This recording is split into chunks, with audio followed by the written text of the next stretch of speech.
Assalamualaikum warahmatullahi wabarakatuh. Kami kelompok 8 akan mempresentasikan tentang leasing. Perkenalkan, nama saya Nahdia Putri Amelia, NIM G74218110. Perkenalkan, nama saya Nur Fatma Rodiah, NIM G74218113. Saya di sini Nihlatul Istiqmalia dengan NIM G74218111 akan menjelaskan mengenai leasing. Leasing sendiri adalah bentuk kegiatan pembiayaan yang dilakukan oleh bank, lembaga, maupun perusahaan dalam bentuk penyediaan barang modal, baik berupa financial lease ataupun operating lease yang akan digunakan oleh perusahaan atau perorangan dalam jangka waktu tertentu. Sedangkan financial lease adalah ketika di akhir sewa, lease tadi memiliki hak opsi untuk memiliki barang tersebut, artinya hak kepemilikan akan berpindah. Sedangkan operating lease tidak memiliki hak opsi, artinya lease hanya mengambil manfaat dari barang yang disewa tersebut. Jika yang saya jelaskan tadi adalah leasing konvensional, maka sekarang saya akan menjelaskan mengenai leasing syariah. Jika tadi di leasing konvensional kita mengenal financial lease dan operating lease, maka di leasing syariah kita mengenal ijarah al-muntahiyah bitamlik dan ijarah.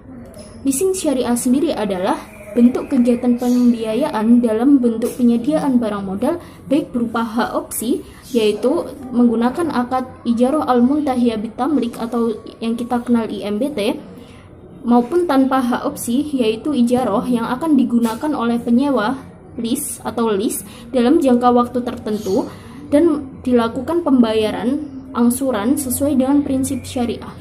Di sini saya akan menjelaskan tentang sejarah leasing syariah di Indonesia. Kehadiran industri perusahaan pembiayaan atau multi-finance di Indonesia sebelumnya belum terlalu lama jika dibandingkan dengan negara-negara maju lainnya. Dari beberapa sumber, diketahui bahwa multi-finance di Indonesia tumbuh pada tahun 1974. Kelahirannya didasarkan pada surat keputusan bersama oleh 3 menteri, yakni Menteri Keuangan, Menteri Perindustrian, dan Menteri Perdagangan. Dengan masing-masing nomor surat 22-MK-4-2-74. Kemudian nomor 32-M-SK-2-74. Kemudian yang terakhir nomor 30-KPB-1-74.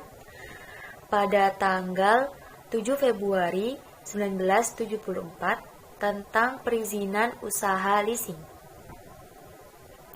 Perusahaan pembiayaan di Indonesia tumbuh kembang dengan sangat membanggakan. Hal ini dibuktikan saat ini leasing di Indonesia ikut serta dalam pembiayaan perusahaan. Jenis barang yang dibiayai pun juga sangat bervariasi dan bertambah.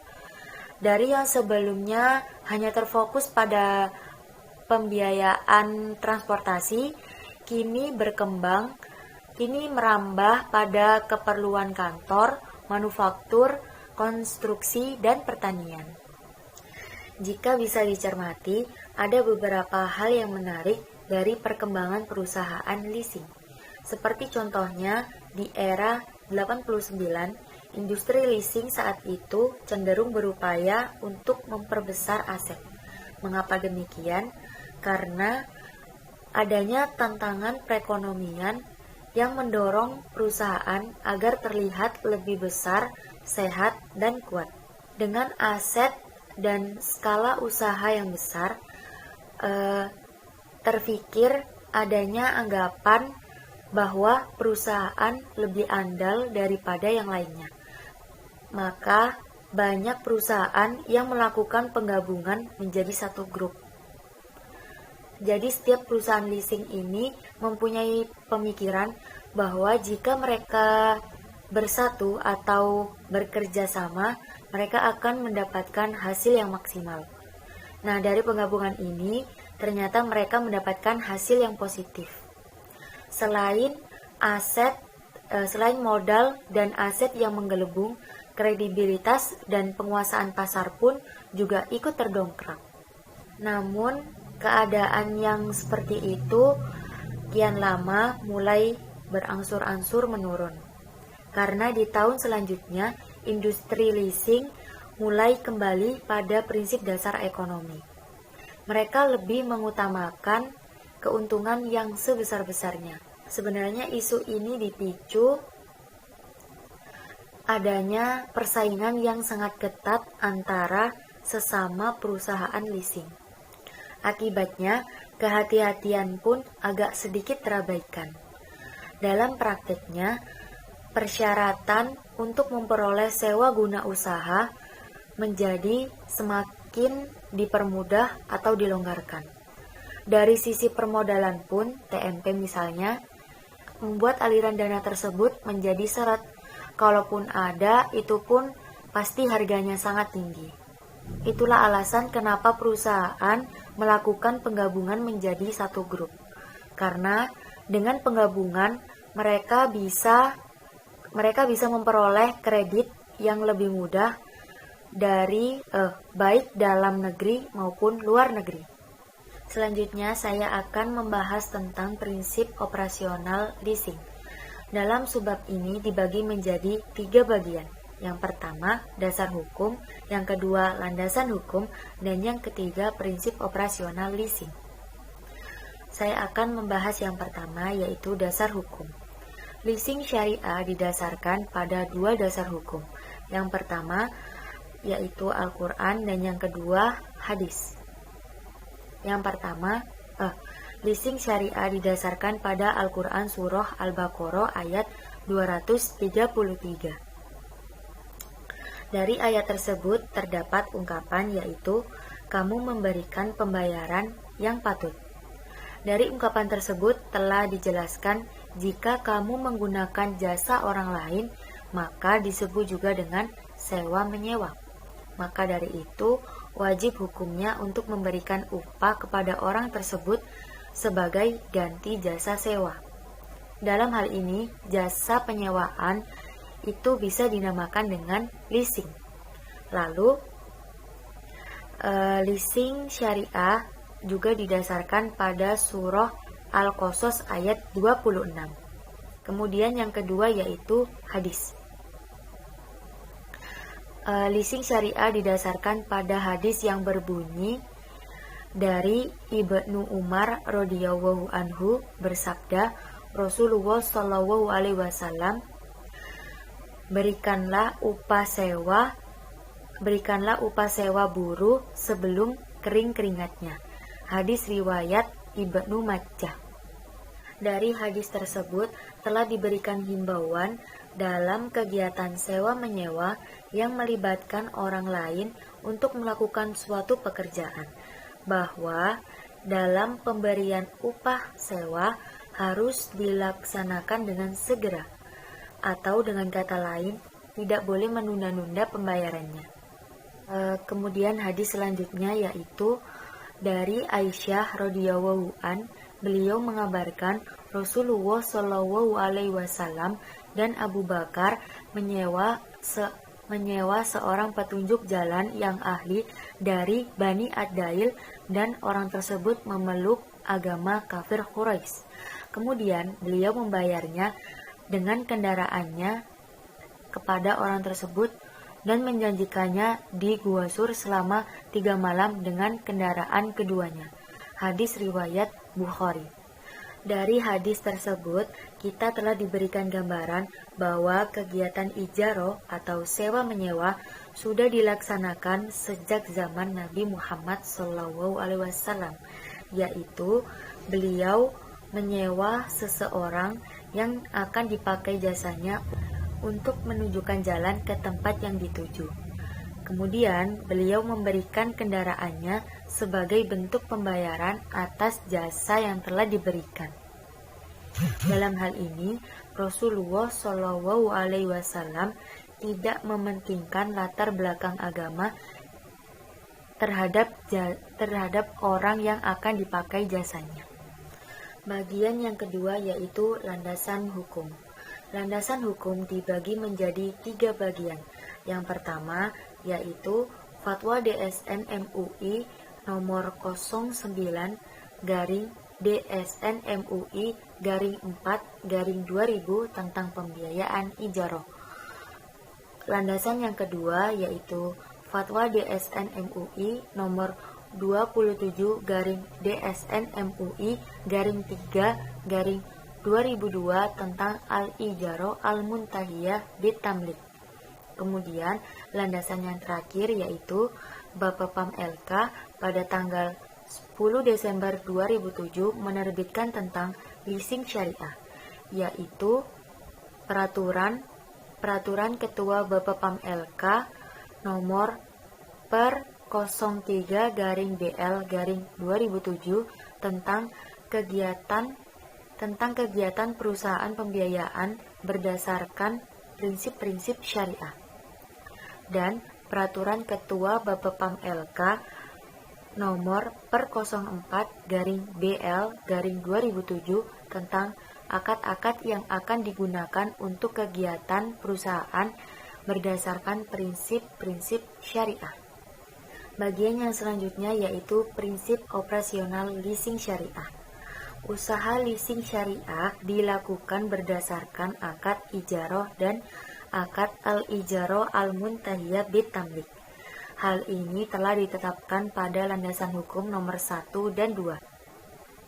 Sebagaimana Fatwa DSN MUI telah menerbitkan tentang al-ijarah al-muntahiyah bitamlik sesuai landasan hukum yang kedua yang berisi tentang rukun yang akan dilakukan pada saat praktek itu sama dengan landasan hukum yang pertama. Jadi rukun antara ijarah dan al-ijarah al-muntahiyah bitamlik ini itu sama. Jadi di sini saya akan menjelaskan mengenai mekanisme leasing. Di leasing sendiri ada 4 pihak yang terlibat. Yang pertama adalah leaser. Leaser adalah pihak yang menyediakan jasa pembiayaan kepada lease. Sedangkan lease adalah pihak yang menerima pembiayaan tersebut berupa barang modal. Sedangkan yang ketiga adalah supplier. Supplier adalah pihak yang mengadakan atau menyediakan barang modal yang akan dijual kepada lease dan leaser akan melakukan pembayaran tunainya. Sedangkan bank atau kreditur itu dia tidak terikat secara langsung, tetapi dia berperan untuk menyediakan dana kepada leaser. Untuk mekanisme leasing konven sendiri adalah seperti ini. Nah, di panah yang pertama yaitu leasing menghubungi supplier untuk meminta jenis barang, harga, dan waktu. Lalu yang kedua, lease bernegosiasi kepada leaser untuk masalah pembiayaan. Lalu yang ketiga, leaser mengirim surat commit letter atau kayak surat persyaratan gitu kepada lease. Lalu yang keempat, penandatanganan kontrak leasing antara lease dan leaser. Lalu yang kelima, lease mengirim order beli kepada supplier. Yang keenam, supplier mengirimkan barang dan melakukan pengecekan barang kepada lease apakah barang tadi sesuai dengan permintaan lease atau tidak. Lalu yang ketujuh, supplier mengirimkan surat-surat barang tersebut pada leaser. Yang kedelapan, leaser melakukan pembiayaan tunai kepada supplier. Lalu yang kesembilan, lease melakukan pembiayaan berkala berangsur-angsur kepada leaser. Itu kira-kira mekanisme dari leasing konven. Jika tadi saya menjelaskan mengenai leasing konvensional, mekanisme leasing konvensional, maka sekarang saya akan menjelaskan mengenai leasing syariah. Berikut adalah skema dari leasing syariah. Yang pertama, nasabah melakukan permohonan tertulis kepada lembaga keuangan syariah untuk dimintain bantuan pembiayaan dan menentukan jenis barang apa sih yang nasabah butuhkan dan menentukan tenggang waktu pembiayaan tersebut.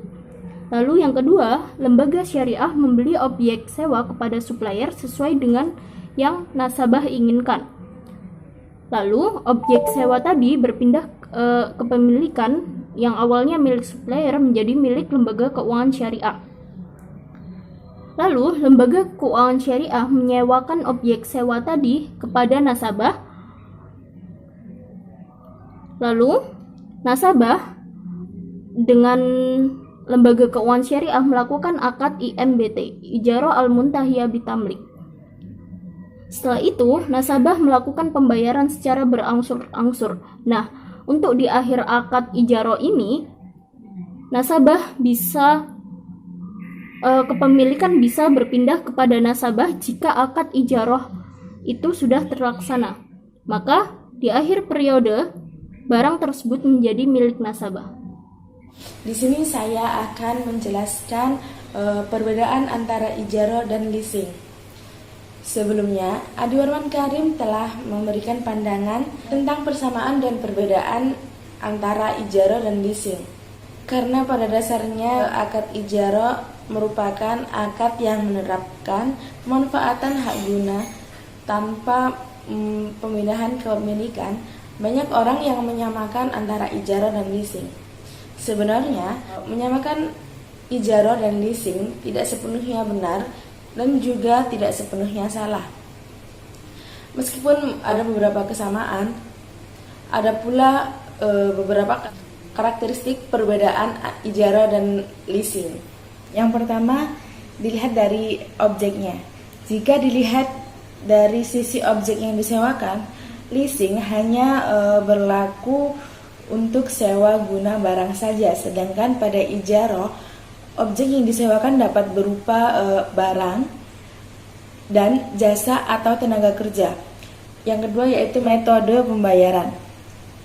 Jika dilihat dari metode pembayarannya, leasing hanya memiliki satu metode pembayaran saja, yaitu tidak tergantung pada kinerja objek yang disewakan. Sedangkan pada ijarah memiliki dua metode pembayaran, yaitu tergantung pada kinerja objek yang disewakan, dan yang kedua tidak tergantung pada kinerja objek yang disewakan. Yang ketiga yaitu perpindahan kepemilikan. Jika diamati dari proses pemindahan kepemilikan, pada leasing terdapat dua jenis, yaitu operating lease dan financial lease. Pada operating lease tidak terjadi pemindahan kepemilikan, baik di awal periode sewa maupun di akhir periode sewa. Sedangkan pada financial lease terjadi perpindahan kepemilikan. Si penyewa diberikan opsi untuk membeli atau tidak membeli di akhir periode. Namun pada praktiknya, khususnya di Indonesia, dalam financial lease sudah tidak ada lagi opsi untuk membeli atau tidak, karena pilihan untuk membeli atau tidaknya sudah terjadi di awal periode sewa. Jadi sudah dikunci di awal periode sewa. Sedangkan pada ijarah sama seperti pada operating lease, yaitu tidak terjadi pemindahan kepemilikan baik di awal ataupun di akhir periode. Tetapi demikian pada akhir masa sewa, bank dapat saja menjual barang yang disewakan kepada nasabah. Oleh karena itu di dalam perbankan sekarang ada akad yang namanya IMBT atau Ijarah Mutahiyah Bitamlik. Sedangkan untuk financial lease terjadi perpindahan kepemilikan, yaitu di akhir periode sewa si penyewa diberikan opsi untuk membeli atau tidak. Jadi perpindahan kepemilikan pada financial lease terjadi di akhir periode sewa. Tetapi dalam prakteknya saat ini, khususnya di Indonesia sendiri, dalam financial lease sudah tidak ada lagi opsi untuk membeli atau tidak membeli di akhir periode. tetapi opsi tersebut sudah diberikan di awal periode dan sudah dikunci. Jadi jika si penyewa sudah menyatakan untuk membeli barang sewa tersebut di akhir periode, jadi harus dibeli. Sedangkan pada ijarah sama seperti pada operating lease, yaitu tidak ada perpindahan kepemilikan. Tetapi bank dapat menjual barang sewanya kepada si penyewa. Oleh karena itu ada yang namanya IMBT atau Ijarah Mutahyat Bitamlik. Yang keempat, lease purchase. Variasi lain dari leasing syariah adalah lease purchase atau sewa beli. Dalam kontrak sewa beli, perpindahan kepemilikan terjadi pada periode sewa secara bertahap. Apabila kontrak sewa beli dibatalkan, maka hak milik barang menjadi hak milik penyewa dan orang yang menyewakan. Akad lease and purchase tersebut diharamkan dalam syariat Islam. Jadi pada leasing syariat tidak ada yang namanya akad lease purchase. Mengapa diharamkan? Karena pada akad ini terjadi dua akad dalam satu transaksi. Hal itu menyebabkan kegororan dalam akad dan juga bertentangan dengan hadis Rasulullah. Imam Ahmad meriwayatkan bahwa Rasulullah SAW melarang kaum muslimin melaksanakan dua perjanjian dalam satu perjanjian. Syekh An-Nabani menafsirkan bahwa makna hadis tersebut ialah Rasulullah SAW melarang adanya dua akad pada satu transaksi.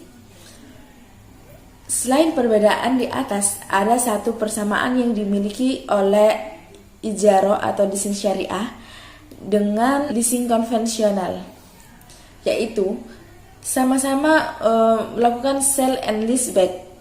Sell and lease back sendiri dapat dimisalkan jika si A ingin menjual laptopnya kepada si B, tapi karena si A ini tetap ingin menggunakan atau memiliki laptop tersebut, maka si B menyewakan kembali kepada si A dengan kontrak financial lease, sehingga si A mempunyai opsi untuk memiliki laptop tersebut kembali di akhir periode. Selanjutnya saya akan menjelaskan tentang kelebihan dan kekurangan leasing. Leasing sebagai alternatif pembiayaan memiliki beberapa kelebihan dibandingkan dengan sumber pembiayaan yang lain. Antara lain, yang pertama, leasing dapat menghemat modal. Karena tidak menyediakan dana yang besar, maksimal hanya menyediakan down payment atau pembayaran di muka yang jumlahnya tidak terlalu besar. Jadi, leasing dapat menghemat modal. Yang kedua, leasing itu sangat fleksibel. Fleksibel ini merupakan ciri utama bagi kelebihan leasing dibandingkan kredit dari bank. Baik fleksibel dari sisi struktur kontraknya, besarnya pembayaran rental, jangka waktu pembayaran, serta nilai residunya. Karena kontrak dapat disesuaikan dengan kebutuhan perusahaan berdasarkan besarnya pembayaran, periode lease dapat diatur sesuai dengan kondisi perusahaan. Kelebihan yang ketiga, tidak memerlukan jaminan. Karena hak kepemilikan atas barang modal yang disewa dan pengaturan pembayaran sewa sesuai dengan pendapatan yang dihasilkan oleh barang modal yang disewa. Hal itu sudah merupakan jaminan bagi sewa itu sendiri. Yang keempat, yaitu adanya kapasitas hukum. Karena perjanjian leasing tidak dapat dibatalkan meskipun dalam keadaan keuangan yang sangat sulit, perjanjian leasing tetap berlaku. Yang kelima, Cara memperoleh barang modal dipermudah. Kecepatan dalam pelayanan, yaitu secara prosedur leasing lebih sederhana dan cepat dalam merealisasikan pembiayaan jika dibandingkan dengan mengajukan kredit pada bank. Yang keenam, adanya hak pilihan bagi lisi atau penyewa. Pada waktu akhir masa sewa, si penyewa dapat membeli barang yang dimiliki oleh lesser. Adapun kerugian dari leasing, yaitu leasing tidak menguntungkan dalam hal kelebihan uang tunai. Leasing mungkin memerlukan biaya yang lebih besar daripada dengan cara lain dan mungkin menimbulkan kehilangan atas nilai sisa dari barang modal. Sekian presentasi dari kelompok kami. Kurang lebihnya mohon maaf. Wassalamualaikum warahmatullahi wabarakatuh.